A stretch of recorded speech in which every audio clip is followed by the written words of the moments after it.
सलाम नमस्ते दोस्तों, मैं अख्तर खान और आपके सामने आ गया हूँ सीबीसी न्यूज़ वायर पे कुछ ख़ास घटना लेके, कुछ ख़ास खबर लेके।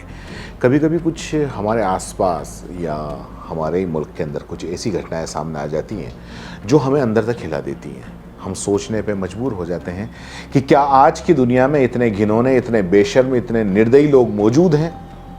सोचिए सोचिए कि एक महिला पर ऐसा जुल्म करे कि हैवान भी शर्मा जाए, हैरान हो जाए कि इतनी हैवानियत से किसने इस पर जुल्म किया। और ऐसा कोई और नहीं बल्कि एक नेता महिला, भाजपा की नेता महिला, वो भाजपा जो बेटी बचाओ बेटी पढ़ाओ अभियान का करता धरता है। और ये जो जिस महिला की हम बात कर रहे हैं, जिसने एक आदिवासी महिला पे जुल्म ढाए, वो इस बेटी बचाओ बेटी पढ़ाओ अभियान की अपने क्षेत्र की करता धरता कन्वीनियर है। भाजपा के नेता ने, इस महिला नेता ने जुल्म की सारी हदें पार कर दी। एक आदिवासी महिला के सारे दांत तोड़ दिए, जबान से पेशाब चाटने को मजबूर कर दिया। आदिवासी युवती है सुनीता खाका, भाजपा की महिला है, जो भाजपा की महिला नेता है उसका नाम है सीमा पात्रा। इस कहानी को आपको पूरे विस्तार से जानना चाहिए। मैं आपको पूरे विस्तार से भी बताऊंगा। आपको यह भी बताऊंगा कि ये जो सीमा पात्रा है वो कौन है और कहां से आई थी। समाज के ऐसे घिनौने लोगों के बारे में जानकारी भी होनी चाहिए, इन पे कार्रवाई भी होनी चाहिए। आदिवासी युवती सुनीता खाका प्रताड़ना केस में इस बीजेपी की नेता महिला को, सीमा पात्रा को गिरफ्तार कर लिया गया है। रांची पुलिस, झारखंड का ये मामला है। रांची पुलिस ने बुधवार को उन्हें उनके अशोक नगर जो मकान था वहां से गिरफ्तार किया है। और सीमा पात्रा को पुलिस ने बुधवार दोपहर के बाद रांची के कोर्ट में पेश किया, जहां पर कोर्ट ने 14 सितंबर तक उनको न्यायिक हिरासत में भेज दिया है। न्यायिक हिरासत में भेजे जाने के बाद में सीमा पात्रा ने कहा कि वो बेकसूर है। सीमा के ऊपर STSC प्रिवेंशन ऑफ एट्रोसिटीज के एक्ट के तहत केस दर्ज हुए हैं। उन पर IPC की धारा 323 यानी कि जानबूझकर मारना, 325 यानी कि जानबूझकर गंभीर चोट देना, 346 यानी कि गंभीर तरीके से, गलत तरीके से बांधना और 374 जबरन मजदूरी कराना, ये धाराएं लगाई हैं। सीमा पात्रा रिटायर IAS अधिकारी महेश्वर पात्रा की पत्नी है। उनके घर से बीते 22 अगस्त को एक आदिवासी युवती को रांची के जिला प्रशासन ने रेस्क्यू किया था। इस बारे में रांची के ही विवेक आनंद बास्के ने शिकायत की थी। विवेक आनंद बास्के दरअसल सीमा पात्रा जो अभियुक्त महिला है उसके बेटे हैं आयुष्मान पात्रा, उसके दोस्त हैं। आयुष्मान ने फोन पर अपनी मां की काली करतूतों के बारे में पूरी जानकारी विवेक को दी थी। विवेक इस वक्त झारखंड सरकार में कार्मिक प्रशासनिक सुधार और राजभाषा विभाग में सेक्शन ऑफिसर के पद पर कार्यरत हैं। विवेक आनंद बास्के ने शिकायत में बताया कि सुनीता खाका को बीते 8 सालों से प्रताड़ित किया जा रहा है और वो मरने के कागार पर है। लोहे की रोड मारकर उसके दांत तोड़ दिए गए हैं। मीडिया रिपोर्ट्स में विवेक आनंद बास्के ने पूरी घटना बताई है। आपको हम बता देते हैं, BBC के अंदर जो रिपोर्ट छपी है उसके अनुसार उन्होंने कहा कि सीमा पात्रा के बेटे आयुष्मान पात्रा मेरे दोस्त हैं, हमने साथ में इंजीनियरिंग की पढ़ाई की। कुछ दिन पहले उनका फोन आया और उन्होंने कहा कि उनके घर पर जो आदिवासी लड़की नौकरानी है उसे बचा लो, मेरी मां उसे मार देगी। वो कहते हैं कि आयुष्मान ने फोन पर कुछ देर के बाद में आयुष्मान का फोन आया, उसके बाद में सीमा पात्रा का फोन आया। उसमें वो सीमा पात्रा ये बता दी है कि उनका बेटा मानसिक रोगी हो चुका है, घर में बहुत हिंसा करता है, उसे मानसिक अस्पताल में एडमिट कराना होगा। उन्होंने आगे बताया कि मैंने आयुष्मान की बात पर यकीन नहीं किया और उसकी मां सीमा पात्रा पर यकीन किया और सीमा पात्रा के कहने पर आयुष्मान को रांची के सेंट्रल इंस्टीट्यूट ऑफ साइकेट्रिक यानी कि केंद्रीय मनोचिकित्सा संस्थान के अंदर एडमिट कराने के लिए ले गया। एडमिट होने के दौरान ही आयुष्मान ने अपनी मां पर जोर से चिल्लाते हुए कहा और कहने लगा कि आप कितनी निर्दयी महिला हैं, आपने सुनीता को विकलांग बना दिया, जो अब चल नहीं पाती, कपड़े में पेशाब कर देती है, तब आप उसे मुंह से उससे साफ करवाती थी। विवेक कहते हैं, इतना सुनते ही मैं चौंक गया। बाद में मैंने सीमा पात्रा के घर अन्य कर्मचारियों से इस बारे में जानकारी जुटाई। जो जानकारी सामने आई वो दिल दहला देने वाली थी। दर्ज एफआईआर में विवेक ने यह भी दावा किया कि सुनीता खाका को कई बार गर्म तवे से दागा गया, उसके दांत तोड़ दिए गए हैं, कई कई दिनों तक उसे एक कमरे में ही बंद करके रखा जाता था। इस दौरान वो कपड़े में ही मलमूत्र त्याग कर देती थी, जिससे देखते ही सीमा पात्रा उस पर चिल्लाने लगती थी और उसके मुंह से ही पेशाब साफ करवाती थी। नौकरों ने यह भी बताया कि बीते 3 सालों से सुनीता ने सूरज की रोशनी तक नहीं देखी है। वो कहते हैं कि अब मुझे अपने दोस्त की बात पर यकीन होने लगा। मैंने तत्काल इसकी जानकारी रांची के जिला अधिकारी राहुल सिंह को दी। उन्होंने तत्काल एसपी से बात की, एक टीम गठित की और 22 अगस्त को सुनीता को सीमा पात्रा के घर से रेस्क्यू किया गया।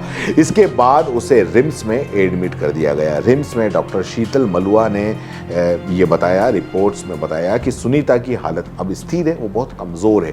फिलहाल उसे दवाइयाँ दी जा रही है, लेकिन पूरी तरह ठीक होने में समय लगेगा।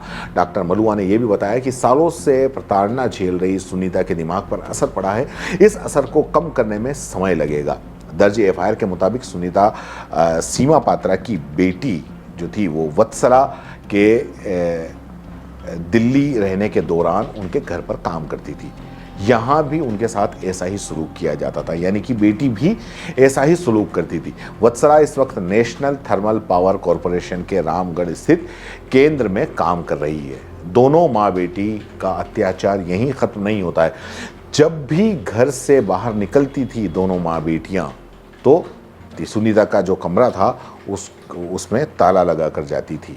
अगर वो दिन में घर नहीं लौटती तो सुनीता पूरे समय भूखे प्यासे कमरे में बंद रहती थी 2-2, 3-3 दिन तक।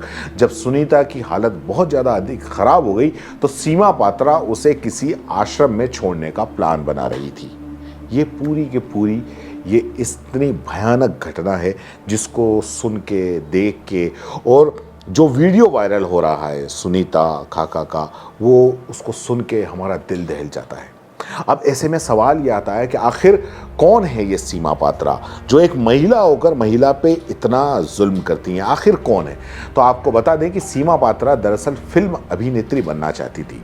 जमशेदपुर में रह रहे एक वरिष्ठ पत्रकार ने मीडिया में बीबीसी के अंदर जो रिपोर्ट छपी उसके अंदर बताया कि राकेश कुमार ये बताते हैं कि मैं उस वक्त समकालीन तापमान नामक पत्रिका में काम करता था। ये पटना के अंदर छपती थी। उस वक्त सीमा पात्रा को ड्रीम गर्ल ऑफ बिहार भी कहा जाता था। 1998 में सीमा पात्रा की प्रोफाइल उस मैगजीन में छपी जिसकी हेडलाइन थी, कहाँ है पिंकी पात्रा? सीमा के घर का नाम है पिंकी। ये वो दौर था जब चारा घोटाले से संबंधित हर दिन एक नई जानकारी सामने आ रही थी। वो ये बताते हैं कि सीबीआई जांच में बाद भी सामने आई कि आर.के. राणा, जो कि आरजेडी के नेता थे, वे सीमा पात्रा को मुंबई घुमाने ले गए थे और दावा ये किया गया कि उस पर लगभग 20 करोड़ रुपए उस वक्त खर्च हुए। इन सब खबरों के बीच में सीमा पात्रा अचानक गायब हो गई। तभी हमने इस हेडलाइन के साथ में ये खबर छापी थी। वहीं छत्तीसगढ़ के एक वरिष्ठ पत्रकार आलोक प्रकाश पुतुल ये कहते हैं कि उन पर उन दिनों पटना से निकलने वाले अखबार जनशक्ति में वो काम करते थे। 1991 में डाल्टनगंज में चुनाव कवर करने जब वो पहुंचे तब पहली बार रंगीन पोस्टर और बैनर देखे थे।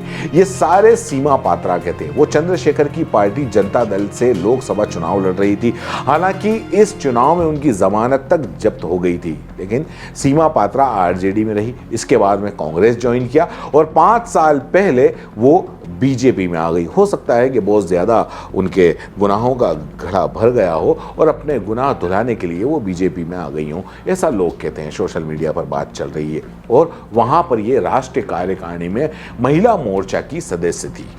अब सवाल ये आता है कि क्या शुरू से सीमा पात्रा ऐसी ही थी? इन सवालों का जवाब रांची में रहने वाले अधिकतर जो बाल अधिकार कार्यकर्ता है वेदनाथ कुमार, वो देते हैं। वो कहते हैं कि बतौर बाल मजदूरी पहली बार मैंने सीमा पात्रा के घर ही काम किया।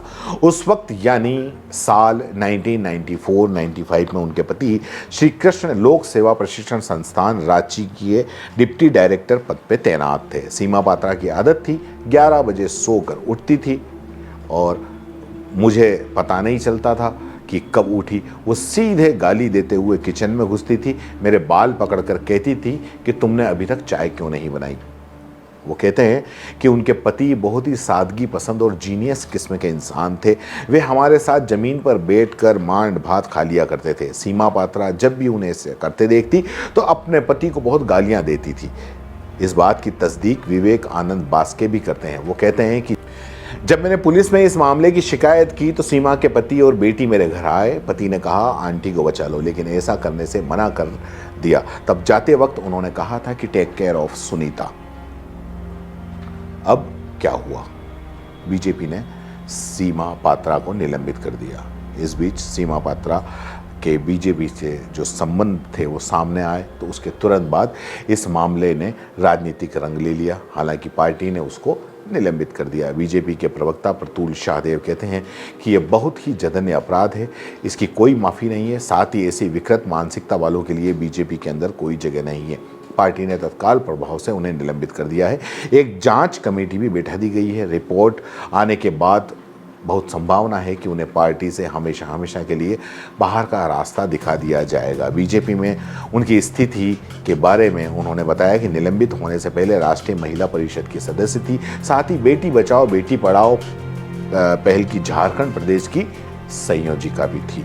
तो ये थी पूरी की पूरी कहानी। इस बारे में आपका क्या सोचना है? ऐसी महिला को क्या सजा मिलनी चाहिए? आप कमेंट बॉक्स में जरूर बताएं। धन्यवाद।